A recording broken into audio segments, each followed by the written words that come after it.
পরিস্থিতি যতই খারাপ হোক না কেন কখনোই চোখের পানি ফেলো না। না, কখনোই চোখের পানি ফেলো না, কখনোই কান্না করো না। এ পৃথিবীতে তোমার সমস্যাগুলো লোকের সামনে প্রকাশ না করাটাই উত্তম, মানুষের সামনে প্রকাশ না করাটাই বেশি ভালো। তার কারণ এ পৃথিবীর মানুষ অন্য কারো দুর্বলতা দেখলে সদ্ব্যবহার করে। হ্যাঁ, সুযোগের সদ্ব্যবহার করে। আমি মানি পরিস্থিতি মানুষকে অনেক কিছু শেখায়, পরিস্থিতি মানুষকে অনেক কিছু করতে বাধ্য করে। কিন্তু একটা কথা মনে রেখো, তুমি হয়তোবা তোমার সমস্যাগুলো সবার সামনে প্রকাশ করলে, তুমি হয়তোবা অনেকের সামনে খুলে বললে, কিন্তু যাদের সামনে তুমি তোমার সমস্যাগুলো তুলে ধরছ তারা কি সত্যি তোমার সমস্যাগুলো সমাধান দেওয়ার যোগ্যতা রাখে কিনা?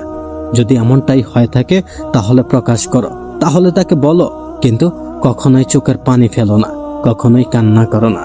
এ পৃথিবীর প্রতিটা মানুষের জীবনেই খারাপ সময় আসে। হ্যাঁ, এ পৃথিবীর প্রতিটা মানুষের জীবনে খারাপ সময় আসে। এ পৃথিবীর প্রতিটা মানুষের জীবনে আপ ডাউন আসে। আর তুমি আমি তার বিকল্প নয়। না, তুমি আমি তার বিকল্প নয়। তোমার জীবনেও হয়তোবা খারাপ পরিস্থিতি আসতে পারে, নয়তোবা কোনো না কোনো খারাপ পরিস্থিতির মধ্যে দিয়ে তোমার জীবনটা অতিবাহিত হতে পারে। কিন্তু মনে রেখো, এই সময়টা দীর্ঘস্থায়ী নয়। না, এই সময়টা দীর্ঘস্থায়ী হওয়ার নয়। এই সময়টাও পরিবর্তন হয়ে যাবে, এই পরিস্থিতিটাও বদলে যাবে। একটু ধৈর্য ধরো, একটু অপেক্ষা করো। পরিস্থিতি মানুষকে অনেক কিছু শেখায়। পরিস্থিতি পরিবর্তনশীল, আর নিঃসন্দেহে তোমার জীবনটাও পরিবর্তন হয়ে যাবে। যদি তুমি ধৈর্য ধরতে পারো, তোমার জীবনটা পরিবর্তন হয়ে যেতে বাধ্য। শোনো প্রিয় ভাই আমার, ছোট্ট বোনটি আমার, শোনো, তোমাকে বলি, প্রত্যেকটা মানুষের জীবনেই সমস্যা আসে, প্রত্যেকটা মানুষের জীবনেই দুঃখ আসে, কষ্ট আসে। আর তুমি আমিও তার বিকল্প নয়। না, তুমি আমিও তার বিকল্প নয়। আসলে কি বলতো, সমস্যা ছাড়া জীবন হয় না। না, সমস্যা ছাড়া জীবন হয় না, আর সমস্যা থাকলে সমাধানও থাকে। মনে করো তোমার জীবনে সেই কঠিন মুহূর্তের কথা, সেটাও তো পরিবর্তন হয়ে গিয়েছে। যদি সেটা পরিবর্তন হতে পারে তাহলে এটা কেন নয়, এটাও পরিবর্তন হয়ে যাবে। হ্যাঁ, এটাও পরিবর্তন হয়ে যাবে। এ পৃথিবীর 99% সমস্যাই দীর্ঘস্থায়ী হয় না। হ্যাঁ, আমরা অযথাই দুশ্চিন্তা করি, আমরা অযথাই টেনশন করি, আমরা অযথাই দুঃখ নেই, কষ্ট নেই, হতাশার মধ্যে থাকি। তোমার কাছে অনুরোধ করব, কখনোই টেনশন করো না, কখনোই দুশ্চিন্তা করো না, কখনোই দুঃখ নিও না, কখনোই কষ্ট নিও না, কখনোই মন খারাপ করো না, কখনোই চোখের জল ফেলো না। না, কখনোই চোখের জল ফেলো না। হ্যাঁ, তোমার চোখের জলের মূল্য অনেক বেশি, তোমার চোখের জলের মূল্য অনেক বেশি, যাকে এই পৃথিবীর কোনো সম্পদ দ্বারাই তুলনা করা যায় না। কখনোই চোখের জল ফেলো না, কখনোই কান্না করো না, কখনোই অন্যের সামনে নিজের দুর্বলতাগুলো জাহির করো না। না, কখনোই অন্যের সামনে নিজের দুর্বলতাগুলো জাহির না করাটাই ভালো। না, যে কারণে, যার কারণে তুমি নিজেকে কষ্ট দিচ্ছ, নিজে কষ্ট পাচ্ছ, নিজেকে প্রশ্ন করো যে সে তার যোগ্যতা রাখে কিনা। শোনো, এই পৃথিবীর সব থেকে মূল্যবান জিনিস হলো চোখের পানি। হ্যাঁ, চোখের জল। যার জন্য তুমি নিজেকে কষ্ট দিচ্ছ, নিজে কষ্ট পাও, তারা আদেও কি তার যোগ্যতা রাখে কিনা। তাই অন্যের কথা ভেবে, অন্যের কথা মনে করে নিজেকে কষ্ট দিও না। না, অন্যের কথা মনে করে নিজে দুঃখ নিও না, কষ্ট নিও না, হতাশার মধ্যে যেও না। মনে রেখো, এই সময়টাও পরিবর্তনশীল, এই সময়টাও পরিবর্তন হয়ে যাবে, এই সময়টাও বদলে যাবে। শুধুমাত্র একটু ধৈর্য ধরো, একটু কষ্ট করো।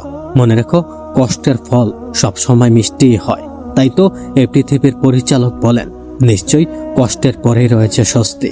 হ্যাঁ, নিশ্চয়ই কষ্টের পরেই রয়েছে স্বস্তি। তাই তো যে কোনো কঠিন কাজ করার পরে আমাদের মন থেকে একটাই শুকরিয়া আসে, হ্যাঁ, কাজটা আমি নিশ্চিন্তে করতে পেরেছি, কাজটা আমি অবশেষে শেষ করতে পেরেছি।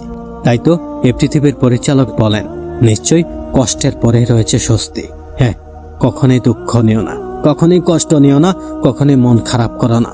মনে রেখো, তোমার এই সময়টাও পরিবর্তন হয়ে যাবে, তোমার এই সময়টাও বদলে যাবে। মনে রেখো, তোমার ভালো সময়টা পরিবর্তন হয় যদি খারাপ সময়টা আসতে পারে, তাহলে তোমার কেন খারাপ সময়টা পরিবর্তন হয়, ভালো সময়টা আসবে না? কেন আসবে না প্রশ্ন করো নিজেকে।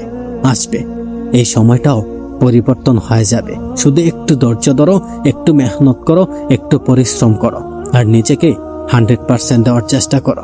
নিজের কাজের প্রতি এতটা এফোর্ট দেওয়ার চেষ্টা করো যেন তোমার পরবর্তীতে সেই কাজের জন্য কোনো আফসোসই না হয়। হ্যাঁ, তাই আফসোস করো না, দুঃখ নিও না, কষ্ট নিও না, মন খারাপ করো না, হতাশায় যেও না। না, কখনোই চোখের জল ফেলো না। তোমার এই চোখের জলের মূল্য অনেক বেশি। হ্যাঁ, যাকে পৃথিবীর কোনো সম্পদ দ্বারাই তুলনা করা যায় না। তাই অন্যের কথা ভেবে, অন্যের কথা মনে করে কখনোই নিজের চোখের জল ফেলো না। চোখের জল ফেলার আগে নিজেকে একটিবার প্রশ্ন করো যে তুমি যার জন্য কষ্ট পাচ্ছ, যার জন্য নিজেকে কষ্ট দিচ্ছ, সে আদৌ কি তার যোগ্যতা রাখে কিনা। যদি তুমি এই প্রশ্নের উত্তরে হ্যাঁ আসে, তবে তুমি কান্না করো, এতে আমার কোনো দুঃখ নাই। তবে আমি জানি না তুমি কে কোথা থেকে আমার এই ভিডিওটি দেখছো, তবে আমি তোমাকে এতটুকুই বলতে চাই যে কখনোই চোখের জল ফেলো না। অন্যের কথা ভেবে, অন্যের কথা মনে করে কখনোই চোখের জল ফেলো না। না, কখনোই কান্না করো না। মনে রেখো, এই চোখের জলের মূল্য অনেক বেশি, যাকে এই পৃথিবীর কোনো সম্পদ দ্বারাই তুলনা করা যায় না। না, এই পৃথিবীর কোনো সম্পদ দ্বারাই তুলনা করা যায় না। তাই কখনোই কান্না করো না, কখনোই চোখের জল ফেলো না, কখনোই নিজেকে কষ্ট দিও না, নিজেকে দুঃখ দিও না, অন্যের কথা ভেবে নিজেকে কষ্ট দিও না, হতাশার মধ্যে যেও না। না, কখনোই চোখের জল ফেলো না। আজকের এই ভিডিওটি এ পর্যন্তই। যদি ভালো লাগে তাহলে চ্যানেলটিকে সাবস্ক্রাইব করে পাশেই থাকুন। ধন্যবাদ।